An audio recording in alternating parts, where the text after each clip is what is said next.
And you're very welcome back. Now, social farming is an initiative that focuses on people's potential rather than limitations and allows participants to experience life on the farm. Joining us to share more about what is involved, our National Coordinator of Social Farming Ireland, Helen Doherty, farmer Richard Moran and participant Michael Cusack-Smith. It's so lovely to have you all here this morning. Hello. Full couch. Good to see you. Full couch. Helen, what exactly is social farming?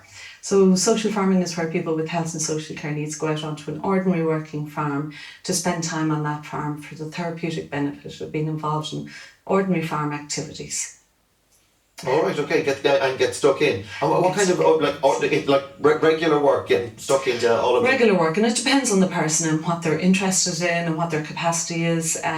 So that can be anything from fencing to milking cows to sometimes the day starts off very socially with a cup of tea around the table and people decide what they want to do on the farm, what they get engaged in. Because there are lots of things to do on a farm, lots of jobs. Absolutely. Michael is shaking his head vociferously over there. How many farmers do you have across the country involved in this scheme, Helen? So we started off, I suppose, about 10 years ago, and we piloted, and I work for Leitrim Development Company, and we collaborated with UCD and Queen's University.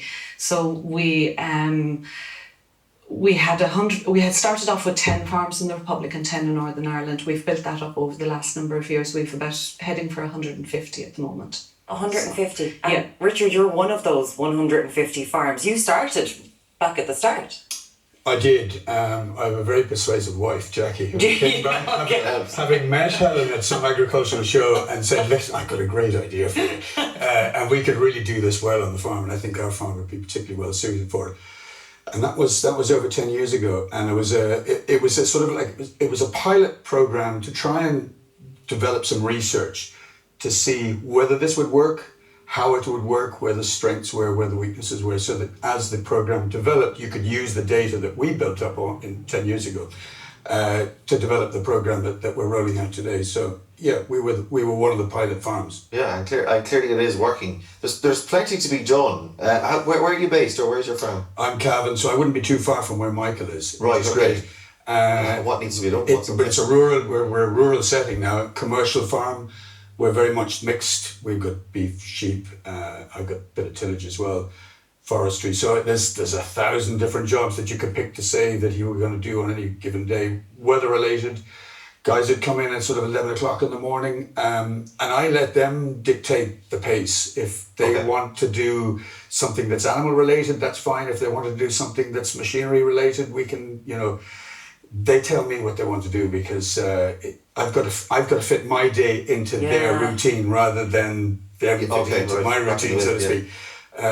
Which works really well too, because all the individuals that we've had come out, some of them are extremely interested in machinery. I had one guy who was just, he was mad about tractors, and all he wanted to do was to sit in the tractor.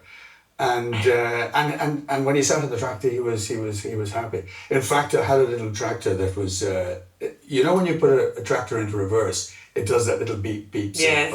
And mine never had that. And when this lad was sitting in the tractor, I put it into reverse and it started to beep beep beep. And he was able to make this noise that sounded just like in reverse. And I thought, this is incredible. The machine has suddenly sort of activated itself. Forward, stopped, reversed, back in. But anyway, so it has lighter moments, and there's a lot of fun. Yeah, there really is, and you have to build it around making it fun for everybody. Have you seen a change in the participants that have come and participated on your farm? Like, would you see it over the course of time, like a sort of their engagement or their level of involvement? Yeah. Huge. And the best example I have is one of the very first participants we had, John. We gave him a job 10 years ago, and he's still working with us 3 days a week. So this is an individual that, and it was his first real job, and it's the longest job he's had, and he's integrated in the farm now, and he's a big part of the whole farming system. So he can drive tractors, and he can look at stock, and he can feed cattle, and he can do all the things that are required of somebody on the farm. And then Michael, we hired about 2 months ago, and he's been working with us part-time ever since as well. So beep, beep, beep, Michael. Beep, beep, beep, Michael. Beep, beep, beep. when you said, okay, were you mad to go working on a farm? Yeah. Yeah. So when you were like, okay, I'm going to go to Richard's farm, and Richard says that you get to decide what you want to do, which must be lovely to tell Richard to boss him around. What are you interested in on the farm? Anything has to be done. Anything that has to be done. Yeah. So how do you find working with people? Are you like ready to get stuck in every day? Yeah. What would be your favourite job to work on, and what would be the thing you look forward to the most? Probably helping out more or less. Yeah, getting stuck in.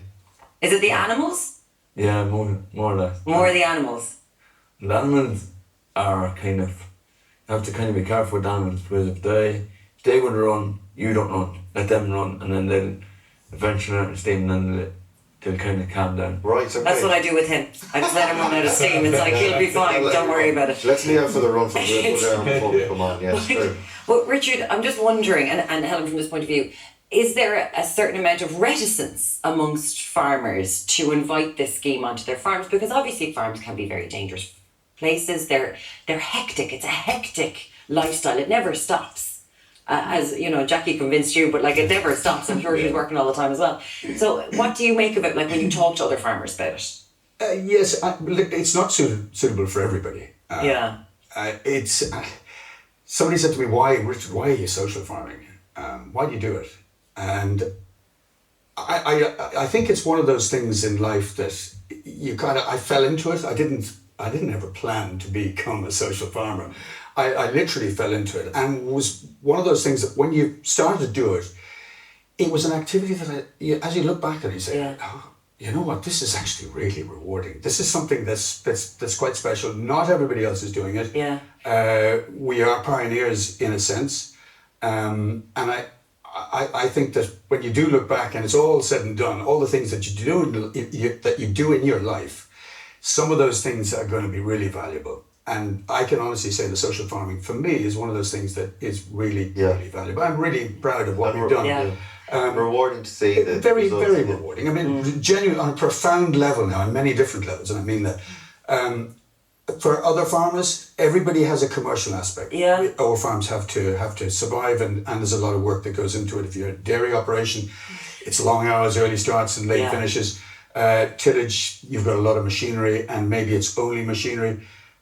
I think there's a lot of farms that would be incredibly well suited for social farming. Yeah. You've got isolation in rural areas at the moment where you've got farmers that are living on their own, that are kind of separated from their communities to a greater degree. And this is a way of... opportunity to get involved. Hugely. Speaking of getting involved, do you have a website or can people click in, join? We certainly have a website, it's socialfarmingireland.ie, and I suppose we'd encourage lots of farmers. It's really any farm can get involved in social farming. Our smallest farm is 1 acre. Oh, wow. And our largest farm is well in excess of 400 acres. So farming means different things to different people. Yeah. So there's an opportunity for everybody, and just like our participants, our farmers are very varied and very different and unique people, and offer something wonderful to people. We need to let you back to work. Frankly, why don't you get back to the farm? Are you working today? No. No, you're always taking the day off. Day off today. Back to work then with the rest. Is Jackie looking after the farm today, is she? Jackie's running the show. Jackie's running. I think Jackie runs the show. It's been a pleasure having you, Helen, Richard, and Michael. Thank you both. Thank you, Tree. Thank you. Thank you very I'd much. like to say hello to everyone in the centre. Oh, of Say course, everyone, yeah, who do you want to say? yeah. Say hi to all the staff, and particularly Sinead that set it all up. And this is in rehab care in Cavan. Rehab care in Cavan. Yeah. Look at this. That's enough. That's enough. Shout out to the guys. Thank you so much for joining us. Thank you so much. Thank you. Cheers. We hope that you find them on line, and we'll be talking to you very shortly in just a few minutes. Come back to us.